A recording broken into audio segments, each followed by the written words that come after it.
خیال کیا ہے، سوچ کیا شے ہے؟ کیا ہم واقعی سوچتے ہیں؟ ہمیں ایسا لگتا ہے کہ ہم سوچتے ہیں، جبکہ حقیقت اس کے برعکس ہے۔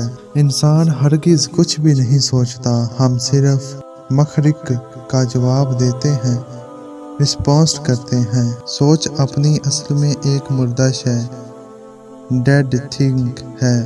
سوچ ذہن میں پیدا نہیں ہو رہی، یہ خود بخود وقوع پذیر نہیں ہو رہی۔ سوچ باہر ہے، یہ اندرونی نہیں ہے۔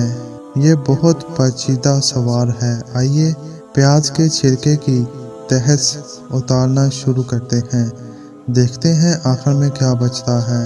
نظریہ ارتقاء کی بات شروع ہو تو بہت سے ایسے لوگوں کے دل کو ٹھیس پہنچتی ہے جو اپنے خیالوں میں آدم و حوا کو آسمان سے زمین پر اترتا دیکھتے ہیں۔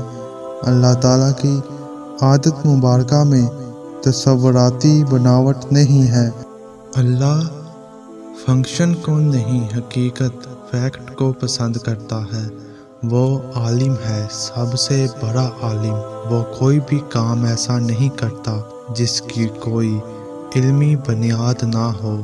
بندر سے انسان بننے کے عمل کو نہ بھی مانا جائے تو یہ بات پھر بھی طے ہے کہ قرآن کہتا ہے انسان پر ایک طویل عرصہ ایسا بھی گزرا ہے جب وہ کوئی قابل ذکر شے نہ تھا۔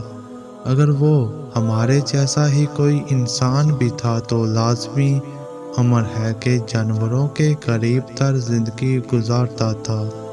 ہماری خصلتیں بھی اس امر کی شہادت دیتی ہیں۔ ہر انسان میں کسی نہ کسی جانور کی صفت ہوا کرتی ہے، جیسے کوئی بھیڑیا صفت، شیر کی طرح بہادر، لومڑی کی طرح چالاک اور سانپ کی طرح خطرناک ہوا کرتا ہے۔ اس اولین دور کے انسان میں عقل و فہم نام کی کوئی شے نہ تھی۔ ارشاد باری تعالیٰ ہے، ہم نے تمام جانوں کو بکر پر حاضر کیا۔ یہ کون سا بکر ہے جو انسان سمیت ہر زندہ شے میں حاضر ہے، ہر قیمت پر اپنی جان بچائے رکھنے کی جبلت۔ سب سے بڑا بکر ہے کہ کوئی مرنے پر آمادہ نہیں ہے۔ آغاز ہوا تو ہر طرف موت کی بادشاہی تھی۔ انسان کے پاس عقل تھی نہ ہی علم۔ نتیجہ یہ تھا کہ دوسرے تمام جانداروں کے ساتھ انسان بھی تیزی سے مر رہا تھا۔ ہر شے اس کی دشمن تھی۔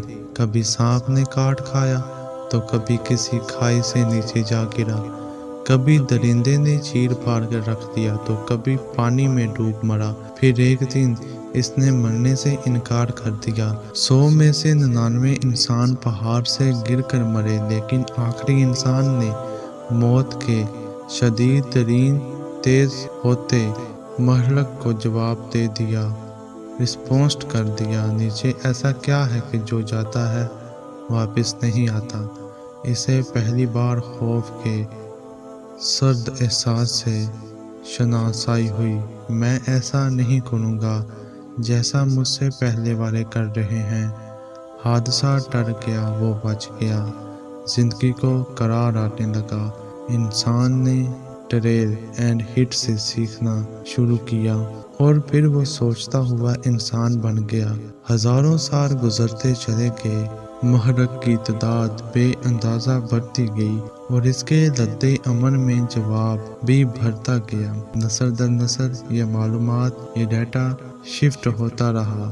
کچھ جینز سے اور بہت سے علم کے طور پر بھی انسان کی نسل کو آگے منتقل ہو رہا تھا، جس کے نتیجے میں انسان ہرگز رتے دن کے ساتھ مزید سوچنے والا بنتا چلا گیا۔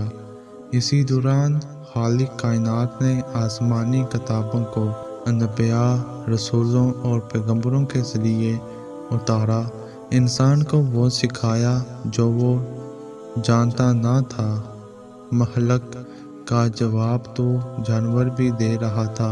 ہرن شیر کو دیکھ کر بھاگ رہا تھا، مگر انسان کی قابلیت اور تھی، اس میں شعور تھا۔ بے شک ہم نے انسان کو ایک مرکب بوند سے پیدا کیا۔ ہم اس کی آزمائش کرنا